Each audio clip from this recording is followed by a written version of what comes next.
All right, what's good, YouTube? It's your man, Book of AlphaRonomy, a.k.a. Dr. BOA.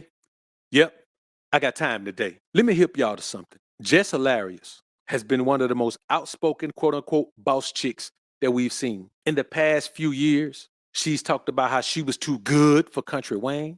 She's talked about how she was too good for her baby daddy, Rome. She's talked about how she was the one and she was the truth and she get her crowd and she get her audience and she outsell everybody on the road and she does all of these things. She's been presenting herself as a true boss chick who can compete in any environment. She's ready to compete in a man's world. But in reality, she's just a scared little girl who want everything to go her way, just like the rest of these boss chicks. This is the thing. You let the internet dictate what's going on. We've had conversations, and this is the thing. This is why I thought it was corny, and it's just me personally. I thought it was corny because we have conversations up here. We just have a meeting. If you had an issue, a problem, a situation, or something that you felt, why you ain't bring it to the team? When you came back, Jess, I pulled you to the side. I said, Jess, if you feel uncomfortable, if you don't want Lauren in the room, this is your show.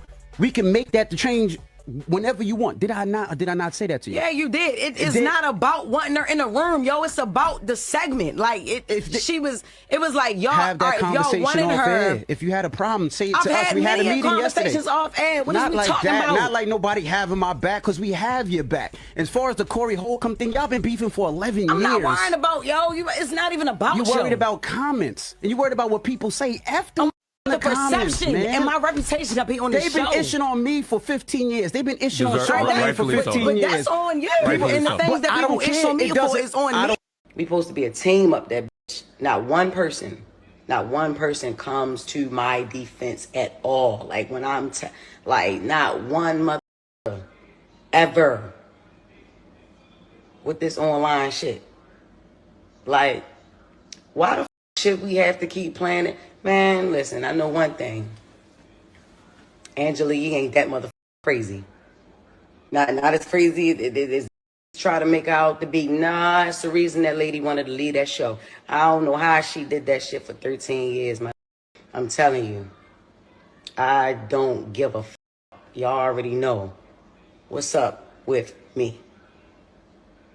I feel played with. I'ma play with niggas. Like, that's just like, come on. I've been quiet a lot. If Jess Hilarious is quiet, it's a motherfucking reason. I always got my mouth open. All the time. Now, how about y'all clear some of this shit up for y'all teammate? This shit is ran like a high school. Yeah. It's ran like a high school. It is. Fair East Side High. Fair East Side High. Before Mr. Clark, though. Like when he first got there. Y'all want to keep her cool. Look, check this out, y'all. Look, man. I get up every day. Every day. And they always talk about, you ain't at work, you ain't at work. Yeah, I started picking up more shows. Hell no. That's how I'm getting. Hell no. Hell no. I have more fun outside the studio than I have in there now. Is you crazy? She was talking about she ain't got no teammates to defend her online. Well, when Envy said it ain't about online, you too worried about social media. Oh, yeah, I'm worried about my reputation and blah, blah, blah. Well, if you worry about your reputation, compete for the job and get it. How you worry about your reputation and you out here handling yourself like this? Yes, your reputation is as who? Just with a mess. So your reputation is to be messy, to be a mess starter, to always keep something going on, to not ever bring no peace to a situation. And this what happens in a situation like this. When you get Lauren LaRosa coming in and she bringing peace to the situation, she bringing, stability to the pitch situation. She fits right in. She blends right in with the guys. And you don't understand that you need to tone down. You go ahead and be just with the mess, but you can't be just with the mess there, because when you had the opportunity to shape yourself into a radio personality, you kept trying to be just with the mess, the comedian. And that don't work. It don't work. What we hear is a woman who has overvalued herself. She thought the Breakfast Club needed her. There's other clips where she said the Breakfast Club needed her, but I wanted to limit the clips that I played for y'all, man. And y'all got to understand what we're dealing with here. We're dealing with a woman who doesn't understand the world, because she, like so many other women, overvalued herself. Jess thinks she looks good. She's just average at best. Jess thinks she's uber talented. She's talented enough to have an audience. Jess thinks she's sought after, but all she really has that a company can bank on is her social media presence. You know, she's not doing specials like Cat Williams, doing back-to-back specials, Dave Chappelle, Kevin Hart. She's not nearly on that level. She's a great social media presence and honestly a struggling comedian. That's what she is. That's not good or bad, but many artists are struggling. You know what I'm saying? And it's just one of those things. But she does have a social media presence. Here's what we hear. We hear a woman who says the place is being run like high school. Well, high school hierarchy is what shapes your understanding of what the world is going to be. The entire world is like high school. It's just on a bigger level, on a bigger playing field where there's more things available. Once you start getting paid, then it's like that. College is a same hierarchy. The workforce is the same hierarchy. That's what it is. That's just how life is. There's social hierarchies. That's just what it is. You got to come in. You got to show and prove. Yeah, okay. Well, you're here. You're at the Breakfast Club. But this is your first gig like this. You ain't from radio. You're from comedy. You're from social media. You're from online. So nobody cares about any of that. That's enough to get you the job. But once you get on the job, you got to prove that you're about radio. See, what happens is a woman gets in a position they feel like she don't need to improve. It's the same thing happening in a relationship. Women feel like they don't need to improve in their relationships. These are the things that happen. Also, when you hear the woman talking about she started missing days going to do shows, going to do comedy shows, stand-up shows, start missing days. Okay, I get it. You want to go do comedy shows, but how in the hell you going to be missing days and then turn around and complain that you got fired? You're missing days. Everybody knows that you get fired for that. Many people who've been fired have been fired because they missed too many days, because they didn't come to work. Like, if you want the job, you come to work. The problem is when competition showed up, she didn't want to compete. You know why? Because she knew she couldn't compete.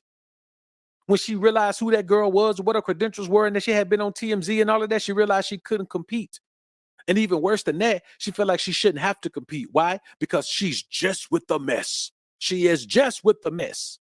You understand me? And then when you hear a grown person say about, I'm having more fun, outside of work than I am at work. Work is work. Work ain't no fucking fun. Work is work. Should you enjoy what you're doing? Yes, but you don't go to work to have fun. You figure out how to make work be fun, or at least not be miserable. So when you hear a woman talking about she wanted to go to work and work ain't fun no more. I can't even play games no more. That's like childish, bruh. Kids want to have fun. You're an adult, go to work and do the job. Have fun after work. That's what the problem was. When it boiled down to it, she needed to have comedy at work. She needed work to be fun and funny. Well, it's cool. But when the competition comes, it's time to strap up your boots and get ready to go to battle. But she ain't prepared for that. None of these social media era people are prepared for that, man. They don't understand what it's like to grind from the bottom. They don't get it like that.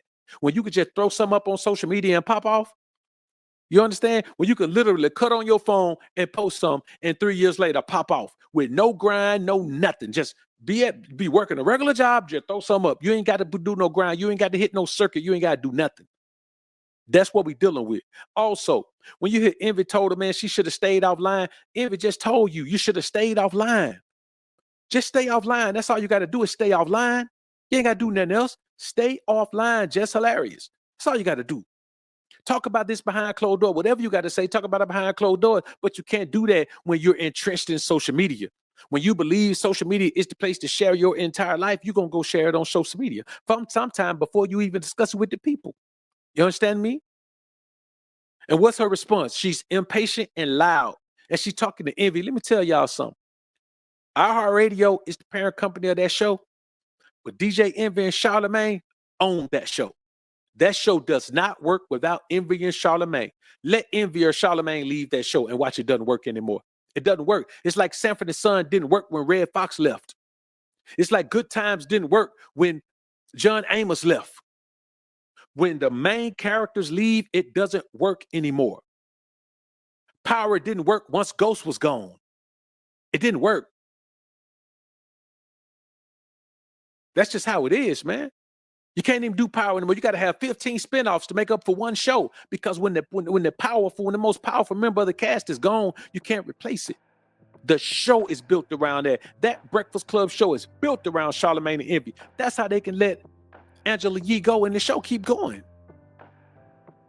The female talent on that show is replaceable, and that's what Jess didn't understand.